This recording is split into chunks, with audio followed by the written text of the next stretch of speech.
මේ තියෙන්නේ ෆ්ලයිට් මිනි කියන සුපිරි ඩ්‍රෝන් එකක්. ඉතින් ඔයාලට පේනවා DJI Mini 2 එකේ ඩිසයින් එක තමයි බලා ගන්න පුළුවන් වෙන්නේ. ඒ වගේම performance උත් DJI Mini 2 එකට ගොඩක්ම සමානයි. සහ කැමරා quality එක ගත්තොත් ගොඩක් raw image එකක් එන්නේ. ඒක නිසා ඕන විදිහට customize කර ගන්න පුළුවන් colours එමත්. ඉතින් අද වීඩියෝ එකේදී මේ ඩ්‍රෝන් එක ගැන හැමදේම කතා කරනවා සහ මේක unboxing experience එකත් අද මේ වීඩියෝ එකේදී බලමු. ඉතින් වීඩියෝ එකට යන්න කලින් තාමත් අපේ Aerodronic YouTube channel එක subscribe කරලා නැත්නම් පල්ලෙහා subscribe button එක පේන්න තියෙනවා. අනිවාර්යෙන් channel එක subscribe කරලා තියාගන්න කියලා පොඩි මතක් කිරීමක් කරනවා.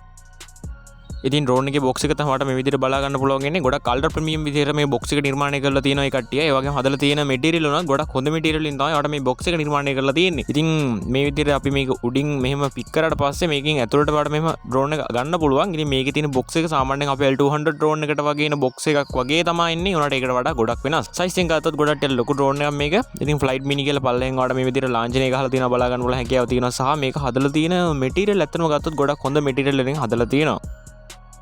ඉතින් මේ විදිහට මේක ඇරියට පස්සේ ඔයාලට මේ විදිහට අමුතුම ඩිසයින් වෙන ඩ්‍රෝන් වල නැති ඩිසයින් එකකින් තමයි ඔයාලට මේක බලා ගන්න පුළුවන් වෙන්නේ. ඉතින් ඩ්‍රෝන් එක රිමෝට් එක සහ බැටරි ඒ වගේම මේකේ තියෙන ඇසසරිස් ඔයාලට මේ විදිහට බලා ගන්න පුළුවන් හැකියාව තියෙනවා. ඉතින් ඩ්‍රෝන් එක ගත්තොත් ග්‍රෑම් 249ක් තමයි weight එක වෙන්නේ. මේ විදිහට ආම්ස් ටික දිගහැර ගන්න පුළුවන්. ඇත්තටම මේ ඩ්‍රෝන් එකේ හදලා තියෙන මැටීරියල් සාමාන්‍යයෙන් අනිත් ඩ්‍රෝන් වලට වඩා ගොඩක් ප්‍රීමියම් විදිහට තමයි හදලා තියෙන්නේ. සහ මේකේ ප්ලාස්ටික් එක උනත් ගොඩක් හයිය ප්ලාස්ටික් එකක් තමයි බලා ගන්න පුළුවන් වෙන්නේ DJI ඩ්‍රෝන් වලට යනවා වගේ. ඒ වගේම මේ ඩ්‍රෝන් එකේ යට ෆෑන් එකකුත් බලා ගන්න පුළුවන් හැකියාව තියෙනවා. ඒ වගේම මේකේ තියෙන රිමෝට් එක තමයි මේ විදිහට බලා ගන්න පුළුවන් වෙන්නේ. සාමාන්‍යයෙන් ගත්තොත් රිමෝට් එක මට නම් සෙට් වෙන්නේ නැති ඩිසයින් එකේ තවුලක් නැහැ. සාමාන්‍යයෙන් ටිකක් සෙට් වෙන්නේ නැති ඩිසයින් එකක් තමයි මට නම් තියෙන්නේ පෞද්ගලිකව. ඒ වගේම බැටරි එක මේ විදිහට බලා ගන්න පුළුවන් මිලිඇම්පියර් 3800ක බැටරියක් තමයි මේ ඩ්‍රෝන් එකට හම්බෙලා තියෙන්නේ. ඉතින් ඒක නිසා ගොඩක් ලොකු ෆ්ලයිට් ටයිම් එකක් ඔයාලට මේ ඩ්‍රෝන් එකේ බලා ගන්න පුළුවන් හැකියාව තියෙනවා. ඒ වගේම බැටරි ඩොක් එකක් මේ විදිහට බලා ගන්න පුළුවන් බැටරි එක charge කරගන්න. ඉතින් මේකට දාලා ඔයාලට මේක charge කරගන්න පුළුවන් හැකියාව තියෙනවා. මොකද USB port එක ඔයාලට මේ ඩ්‍රෝන් එකේ බැටරියට නෙමෙයි හම්බෙලා තියෙන්නේ. මේ වෙන්නේ charging dock එකට.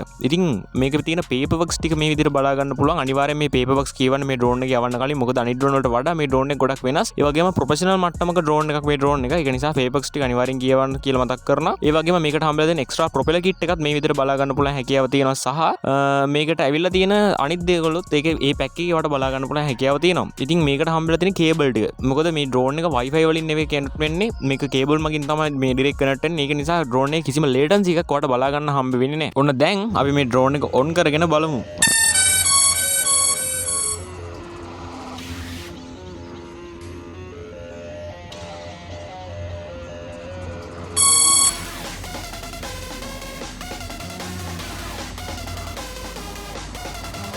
ඉතින් ඔන්න මේ විදිහට තමයි ඔයාලට මේක බැටරි එක දාගන්න හම්බ වෙන්නේ. ඉතින් ටිකක් ලොකු බැටරියක් මේ බැටරිය. ඉතින් මේ විදිහට හරි පැත්ත බලලා ඔයාලට මේ ඩ්‍රෝන් එකට දාගන්න පුළුවන්. ඊට පස්සේ මේ පිටිපස්සේ තියෙන බටන් එක මෙන්න මේ විදිහට ඔන් කරාට පස්සේ පිටිපස්සෙන් green color light එක මේ ඩ්‍රෝන් එක ඔන් වෙනවා. ඔයාලට බලා ගන්න පුළුවන් හැකියාව තියෙනවා. ඉතින් මෙන්න මේ විදිහට ඔයාලට මේකේ තියෙන settings ටික බලා ගන්න පුළුවන් හැකියාව තියෙනවා. ඉතින් මම කිව්වා මේ ඩ්‍රෝන් එක ප්‍රොෆෙෂනල් ඩ්‍රෝන් එකක් කියලා. ඉතින් ඒක නිසා ඔයාලට මේකේ ගොඩක් settings බලා ගන්න පුළුවන් හැකියාව තියෙනවා. ඉතින් මේ ඩ්‍රෝන් එකේ low power mode, ඒ කියන්නේ බැටරි එක බැස්සට පස්සේ කොහොමද බැටරිය ඒ කියන්නේ ඩ්‍රෝන් එක මොකද්ද කරන්න ඕනි කියලා එක පවා හැමදේම ඔයාලට මේකේ කස්ටමයිස් කරන්න පුළුවන් හැකියාව තියෙනවා. ඉතින් සේෆ්ටි එක ගත්තොත් මේ ඩ්‍රෝන් එකේ සේෆ්ටි එක ගොඩක්ම හොඳ සේෆ්ටි මට්ටමක තියෙන ඩ්‍රෝන් එකක්. ඉතින් සාමාන්‍යයෙන් DJI ඩ්‍රෝන් සහ Atom ඩ්‍රෝන් වලට සමාන ඩ්‍රෝන් එකක් තමයි මේ ෆ්ලයිට් මිනි කියන ඩ්‍රෝන් එක. ඉතින් ඔයාලට මේ ඩ්‍රෝන් එක ස්ටේබල් එක මේ විදිහට බලා ගන්න පුළුවන්. මොකද හයි ප්‍රෙසිෂන් GPS තියෙන ඩ්‍රෝන් එකක් මේ ඩ්‍රෝන් එක. ඒක නිසා ඔයාලට වලාකුළු ගන්නටම යවන්න සහ මේ ඩ්‍රෝන් එකේ ඇටිටියුඩ් ඇත්තම ඇටිටියුඩ් තමයි පෙන්වන්නේ. ඉතින් ඒක නිසා ඔයාලට ඇත්තම ඩ්‍රෝන් එක කියන්නේ ප්‍රොෆෙෂනල් ඩ්‍රෝන් එකක් පදිනවා වගේම මේ ඩ්‍රෝන් එකත් ඔයාලට ෆ්ලයි කරගන්න පුළුවන්. මොකද මේ ඩ්‍රෝන් එකේ කිසිම latency එකක් ඔයාලට බලා ගන්න හම්බෙන්නේ 4 කිලෝමීටර යනකම්. ඉතින් මේ ඩ්‍රෝන් එකේ මැක්සිමම් රේන්ජ් එක සහ මැක්සිමම් හයිට් එක තමයි කිලෝමීටර් 4ක් කියලා කියන්නේ. ඒ වගේම මේකේ ඇටිටියුඩ් එක මීටර 318කට වඩා ඔයාලට හයිට් අල්ලන්න පුළුවන්. ඇත්තම මීටර 318ක්. ඉතින් ඒක නිසා මේ ඩ්‍රෝන් එක ගොඩක් ප්‍රොෆෙෂනල් ඩ්‍රෝන් එකක්. ඉතින් ඔයාලට මේ ඩ්‍රෝන් එක අපින් පර්චේස් කරගන්න පුළුවන් හැකියාව තියෙනවා. අපි දැන් හැමදේටමත් කලින් මේකේ කැමරා ක්වොලිටි එක බලලෙමු. ඉතින් මේ විදිහට තමයි ඔයාලට කැමරා ක්වොලිටි එක බලා ගන්න පුළුවන්. ඉතින් පොඩක් කලබල වෙලා ඉන්න මොකද මේ රෝ ඉමේජ් එක කරන් තියෙන්නේ. අපි මේ කලර් ග්‍රේඩ් කරලා බලමු මේක ඉමේජ් එක කොහොමද කියලා. ඉතින් මේ කැමරා ක්වොලිටි එක ඇත්තම 4K ක්වොලිටි එක තමයි තියෙන්නේ. ඉතින් ඒක නිසා ඔයාලට ඕන විදිහට ක්‍රොප් කරගන්න පුළුවන් හැකියාව තියෙනවා. අපි දැන් මේක පොඩක් කලර් ග්‍රේඩ් කරලා බලමු කොහොමද අපිට පේන්නේ කියලා.